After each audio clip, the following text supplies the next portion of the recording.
বাজারে গিয়ে কথোপকথন, মৃত পীরের সাথে আধা ঘন্টা কথা বলা, এটা কি সম্ভব? লাল বৃত্ত উত্তর: না, এটা শয়তানের ধোঁকা এবং ইসলাম বিরোধী কুসংস্কার। সাদা চেক মার্ক বোতাম কুরআনের স্পষ্ট কথা। নিশ্চয়ই তুমি কবরের মধ্যে থাকা মানুষদের শুনাতে পারো না।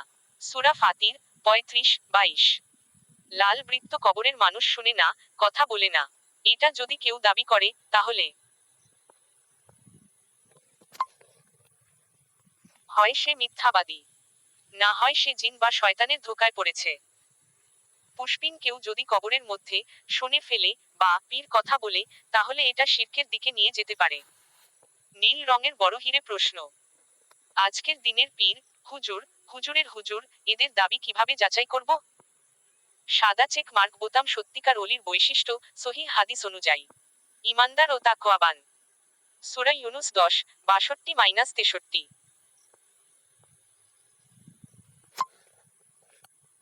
বিদাত ও শিরক থেকে দূরে থাকে। অহংকারী নয়, বিনয়ী হয়।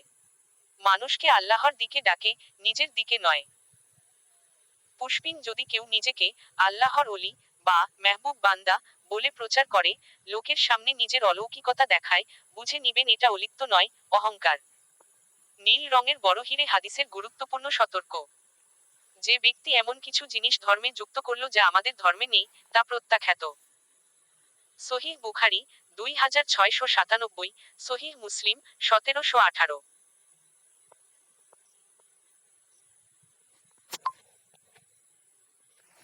লাল বৃত্ত: মৃত পীরের সাথে কথা বলা, অলৌকিক গল্প বানানো, এসব ইসলামে বিদাত ও কুসংস্কার।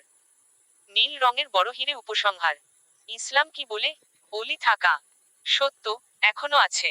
অলৌকিকতা কারামা সম্ভব আল্লাহর অনুমতিতে। পীরের কবর জিয়ারত সুন্নত, কিন্তু সেখানে দোয়া করতে হয়, কথা বলা নয়।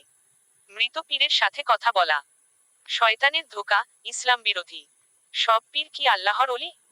না, যাচাই দরকার কুরআন ও সুন্নাহর মানদণ্ডে।